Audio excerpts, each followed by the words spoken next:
這裡很多人陷入一個巨大的認知誤區，他們歡呼拆掉歐盟唯一的剎車片，覺得歐爾班一走，援烏、對俄制裁、對華強硬所有法案再也沒人攔着，歐盟可以一路狂飆，想出台什麼政策都暢通無阻。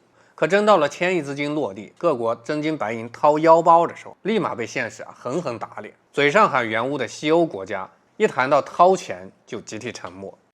如果一個政客剛輸掉全國大選，交出了深耕16年的總理權杖，被幾百萬民众親手踹下舞台，僅僅60天後，他在黨內卻以729票贊成、0票反對的絕對碾壓性優勢，全票登頂黨魁。你第一反應是什麼？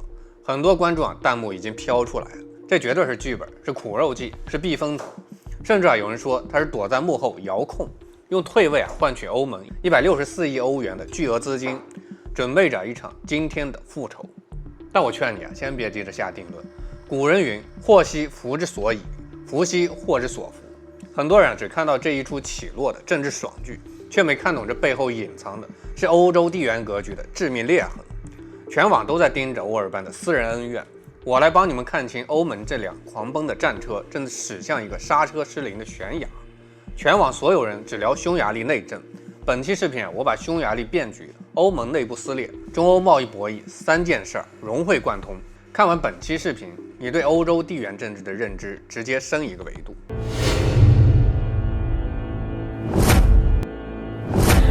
我是白放大招，歡迎來到老五集。咱們先把时间线捋得明明白白，杜絕碎片化信息誤導大家。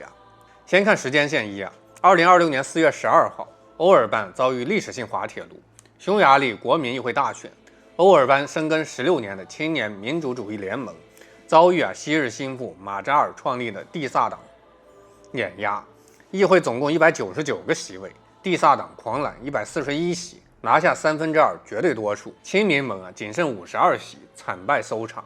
當晚，歐爾班沒有拖延，沒有質疑選票，當眾坦然承認敗選，主動交出總理權力。當時整個西方媒體集體狂歡，路透社、BBC 同步發布長文，歐爾班時代正式落幕。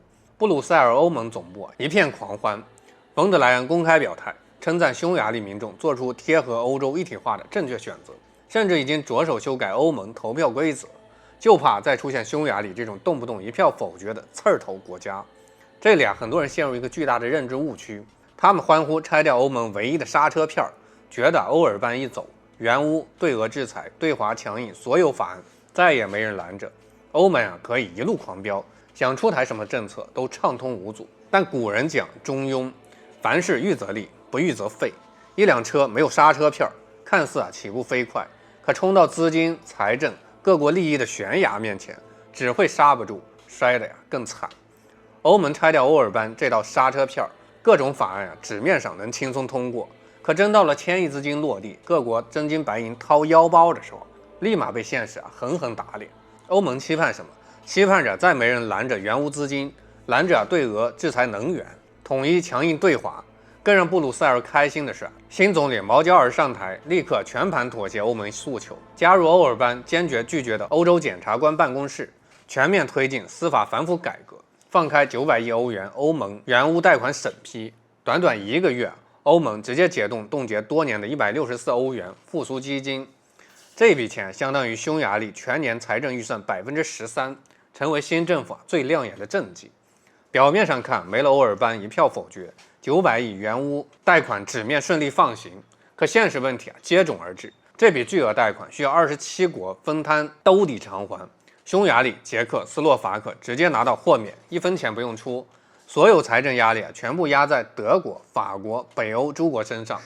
保加利亞直接宣布徹底停止對烏軍援，波蘭收緊軍備出口，優先補充本土國防。嘴上喊援烏的西歐國家，一談到掏錢就集體沉默。說好的千億援烏方案，紙面法案暢通無阻，落地卻處處是資金缺口。烏克蘭每月財政缺口30億歐元，900億貸款只能覆蓋2年2/3需求，後續的數百億窟窿根本無人願意補齊。歐盟甚至想動用凍結的俄主權資產填窟窿，又礙於國際法不敢貿然動手，進退兩難。這恰恰印證了剎車片的價值。過去歐爾班攔阻提案，看似阻礙歐盟統一，實則提前暴露各國財政無力承擔的深層矛盾。倒逼布魯塞爾提前權衡成本。如今剎車片一拆，法案隨便簽，可花錢的時候各國互相推諉，各種宏大政策淪為了無法兌現的空头支票。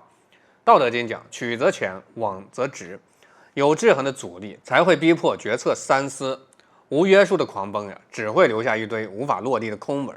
此刻全網觀眾固有印象成型，歐爾班大勢已去，政治生涯徹底終結，下台是提前策劃好的讓步交易。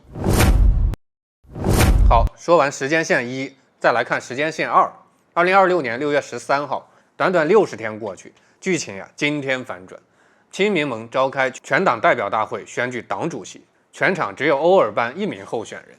開票結果震撼整個歐洲，737名到場代表，729票支持，0反對票，僅有8人棄權。現場歐爾班發表宣言：“我永遠不會放棄。”這番話直接打了2個月前所有唱衰媒體的臉。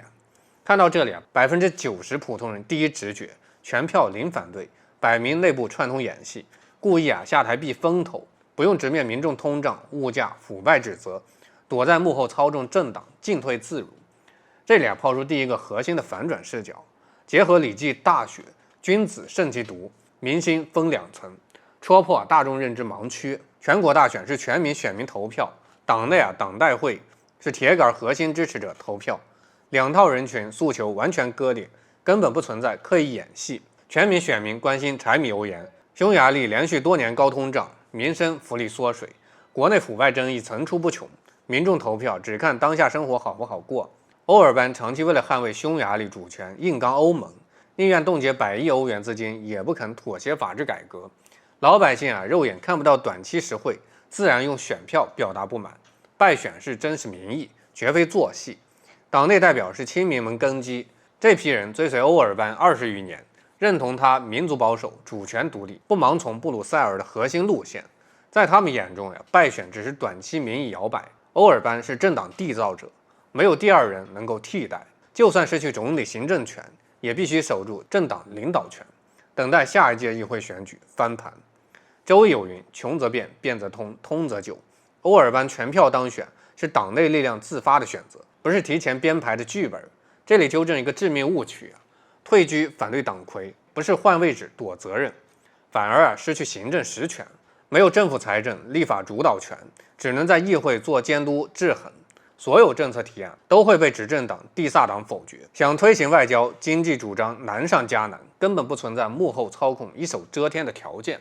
過去16年，身為總理，手握匈牙利1票否決權，歐盟任何援烏、制裁、對華決議，只要不符合匈牙利利益，直接1票攔停。俄烏衝突以來，他19次動用否決權，多次卡住1000億級援烏預算，逼歐盟不斷妥協讓步，是歐盟統一政策最大的障礙。很多人厭惡這道剎車，可忽略了剎車的制衡價值。如今實權移交新政府，毛焦爾為了拿掉164億歐元資金，主動緩和對歐關係，不再頻繁動用否決權。短期馮德萊恩看似少了一塊絆腳石，但矛盾只是延後，沒有消失。歐爾班作為最大的反對黨領袖，4年時間持續抨擊執政黨，出賣國家主權，一味討好布魯塞爾，不斷收攏不滿妥協政策的選民，相當於埋下匈歐矛盾長期導火索。一旦新政府跟歐盟談判損害匈牙利本土利益，或是1000億援烏資金分攤壓力傳導到中東歐民眾身上，物價賦稅上漲，歐爾班就能快速收攏民心，4年後捲土重來，重奪總理寶座。這不是苦肉計，是標準的政壇蓄力蟄伏。就像《孫子兵法·軍爭篇》講：“以治代亂，以靜代華。”先放棄台前實權，積蓄黨內基本盤，等待歐盟與匈牙利新政府矛盾爆發的窗口期。而他的回歸等於歐盟那道不可或缺的制衡剎車片，重新站回歐洲輿論中心。持續提醒布魯塞爾，統一政策不能只畫大餅，必須兼顧各國真實的財政承受壓力。只追求法案快速通過，最後只會落得有方案沒錢付的尷尬結局。接下來看第二部分，歐爾班王朝歸來，3重頂級連鎖變局，改寫歐洲、中歐全局。第一層，匈牙利格局定型，民生與外交徹底2元對立。左傳有云：“國之基在民心兩分。”歐爾班的強勢回歸，直接將匈牙利逼成2條永不兼容的治國路線。未來4年，內耗與制衡將成為這個國家的常態。經濟層面，歐歐盟164歐元復甦基金看似是天降紅利，實則是捆綁主權的枷鎖。這筆資金絕非無償饋贈，必須徹底妥協歐盟的司法、反腐、採購改革規則，才能分批兌付。歐爾班穩居反對黨核心，全程緊盯資金流向，不斷揭露新政府以主權換資金的妥協代價。一部分民眾享受補貼紅利，擁護親歐路線；一部分民眾堅守民族獨立立場，反感無底線妥協，社會撕裂徹底固化。不僅如此，歐爾班持續拆解歐盟900億援烏貸款的底層陷阱，戳破歐洲團結援烏的虛偽話術。他向全民點明真相，西歐高喊援烏口號，最終的財政分擔壓力全部轉嫁到中東歐小國身上。昔日他動用總理否決權，是為匈牙利擋住無底洞式的財政負擔。如今身在野，依舊喚醒民眾抵觸情緒，死死牽制新政府的對外讓步空間。外交層面，匈牙利徹底陷入雙線拉扯格局。執政黨奉行溫和親歐路線，全力迎合布魯塞爾訴求；以歐爾班為首的反對黨堅守強硬自主、主權至上的外交底線。國家每一項外交決策，每一次歐盟談判表態，都會遭遇黨內輿論抨擊與議會阻力，政策落地阻力翻倍，再也無法形成統一對外聲音。長遠來看，4年後的大選將是2條路線的終極決戰。若歐盟持續加碼施壓，抬高貿易壁壘，倒逼中東歐增資援烏，民眾的不滿會快速湧向歐爾班的民族路線。如果縣政府能兌現民生承諾，穩住經濟基本面，親歐路線才能穩住根基。自此匈牙利徹底告別歐爾班16年獨掌大權的格局，進入兩黨制衡、路線博弈的常態化政壇新局面。第二層，歐盟一體化夢碎，馮德萊恩全盤戰略徹底落空。馮德萊恩曾篤定一套完美棋局。歐爾班下台，到匈牙利全面妥協，到清掃歐盟最後一道阻礙，27國凝聚統一陣線，對內整肅規則，對外強硬對抗中俄。全世界都以為拆掉歐爾班這道歐盟剎車，歐洲政策就能一路狂飆，暢通無阻。可現實狠狠打臉，剎車可以拆，底線難移。法案一過，落地為空。失去匈牙利否決權制衡後，900億援烏法案毫無阻礙順利通過，卻直接卡在最核心的落地環節。27國相互推諉，拒絕兜底，中東歐集體躺平拒付，西歐各國哭窮避責，千億援助淪為紙面大餅，空中樓閣。無制衡的激進政策，終究抵不過各國真實的財政承壓力。這便是歐盟體制的先天絕症。而歐爾班729比0全票回歸，徹底擊碎了馮德萊恩的大一統美夢，暴露歐盟無法根治的內生裂痕。痛點一歐盟永遠根除不了內部制衡力量。商君書說過，天生需要制衡者校準尺度。換掉一個歐爾班，還會有無數個中東歐強硬派站出來。如今歐爾班雖無總理實權，卻手握完整政黨體系與零反對的黨內統治力，持續輸出反激進、保主權的輿論綱領，為捷克、斯洛伐克等中東歐小國樹立標杆。哪怕短暫執政失利，堅守本國底線，拒絕盲從西歐，依然擁有堅實的民意根基。自此歐盟所謂的統一聲音徹底淪為空談。痛點二，對華強硬聯盟徹底撕裂，秋季通牒淪為政治表演。眼下馮德萊恩高調放出秋季對華最後通牒，揚言若中歐談判無法達成歐方滿意結果，便對中國電動車、光伏、稀土3大核心賽道實施制裁打壓。看似氣勢洶洶，實則外強中乾，內部四分五裂。戰國策有言，諸侯一心，眾不能顧。歐盟27國早已分裂為3大陣營，根本無法統一開戰。僅法意等10個南歐國家因本土制造業受中國新能源衝擊，支持對華加徵關稅。以德、匈、西為首的5國堅決反對全面對抗。德國汽車產業鏈高度綁定中國市場，超40%海外營收依托中國，制裁即是自損。中東歐更是依賴中國光伏、制冷設備維持民生，剩餘12個小國全程觀望搖擺，唯利益是從。往年電動車關稅投票早已印證，歐盟始終處於3足鼎立的撕裂狀態。而歐爾班的回歸進一步整合中東歐話語權，公開抨擊單邊貿易保護主義，拉攏中立小國，直接瓦解馮德萊恩的主戰聯盟，讓對華強硬政策徹底失去落地的基礎。痛點3，歐洲命脈鎖死中國，硬碰硬必然自食惡果。鹽鐵論核心要義：交易相通則互利，隔絕對立則兩傷。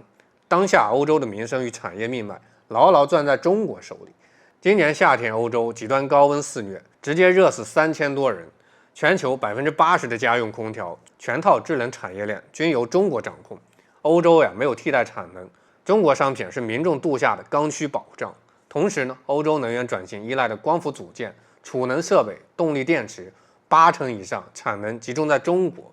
連美國多年對華貿易戰都主動妥協讓步，深知對抗只會推高通脹，重創本土產業鏈，短板更多。無能源自給、無替代供應鏈的歐洲，根本就沒有硬剛中國的資本。馮德萊恩的強硬話術不過是討好本土選民、轉嫁產業衰退危機的政治作秀。而歐爾班的輿論制衡，成為約束歐盟極端對華政策、避免雙方徹底撕破臉的關鍵緩衝。第三層，全球地緣重塑，中歐博弈迎來關鍵緩衝帶。世人皆小看匈牙利這個歐洲小國，殊不知《道德經》所言：大國者下流，小國者屏障。精準道破其核心戰略價值。在西歐全面偏向對抗、盲從美國的大環境下，以匈牙利為核心的中東歐陣營是中歐關係最關鍵的穩定器。其一，搭建中歐談判緩衝屏障。歐盟委員會始終代表西歐老牌資本利益，執意推行貿易保護與地緣對抗，而中東歐國家與中國產業鏈高度互補，光伏、基建、家電、農產品雙向貿易互惠共贏。歐爾班強勢回歸後，持續在歐洲內部發生制衡，阻攔超額原物支出，單邊對華制裁提案，倒逼歐盟放棄極限施壓，以平等協商姿態推進中歐對話。其二，瓦解歐美對華統一包圍圈。美國一心裹挾歐盟組建反華同盟，切斷中歐產業鏈，無底線加碼援烏。但歐洲的核心訴求是穩定民生、完成能源轉型、守住經貿紅利，與美國的地緣野心完全相悖。歐爾班堅持獨立自主外交，帶動中東歐小國中立自保，持續放大歐美利益分歧，徹底擊碎美國構建統一對華包圍圈的妄想。第三，加速全球多極化定型。西方長期標榜價值觀統一，陣營鐵板一塊，而歐爾班的大起大落，歐盟的持續內裂，直白揭露真相：利益永遠凌駕於意識形態之上。沒有永恆的同盟，只有永恆的利益。小國憑借智慧博弈，便能撬動大國格局，制衡超級陣營。這正是全球多極化時代最核心的變局。說到這兒，整件事的底層邏輯已然清晰。歐爾班60天從大選慘敗到729票零反對重掌政黨，從來不是精心編排的政壇權謀大戲，而是匈牙利兩條路線、兩類選民天然割裂的明星寫照。他看似丟掉總理實權，退居幕後蟄伏，實則換了一種形態，重新扛起歐盟不可或缺的制衡剎車。馮德萊恩高調拋出秋季對華最後通牒，全力推動千億援烏計劃時，一度以為能拔掉歐爾班這道阻礙，歐盟便能不受束縛，全速激進。可現實狠狠戳破幻想，剎車能夠短暫拆除，但各國財政底線、民生產業鏈剛需、本國產業利益無法輕易抹去。法案在議會暢通無阻，落地卻落得無人掏錢，缺口難填的尷尬局面。這正是聯盟失去制衡後的必然惡果。周易講：一陰一陽謂之道，天地大道，有進必有止，有狂飆必有制衡。歐盟27國訴求迥異，利益分化，天生需要歐爾班這般堅守小國主權底線的平衡力量。這道剎車絕不會因為短期政權更迭徹底消失。西方世界常年標榜陣營同心、價值觀統一，可匈牙利的大起大落早已道破真相。所有聯盟之中，本國民生與經濟利益永遠凌駕於意識形態之上，從來不存在牢不可破的統一戰線。小國僅憑博弈智慧，便能充當大國陣營內部的制衡支點，撬動橫跨歐亞的經貿地緣大局。這便是當下全球多極化不可逆的時代大勢。我是白方大招，點讚關注，下期再見。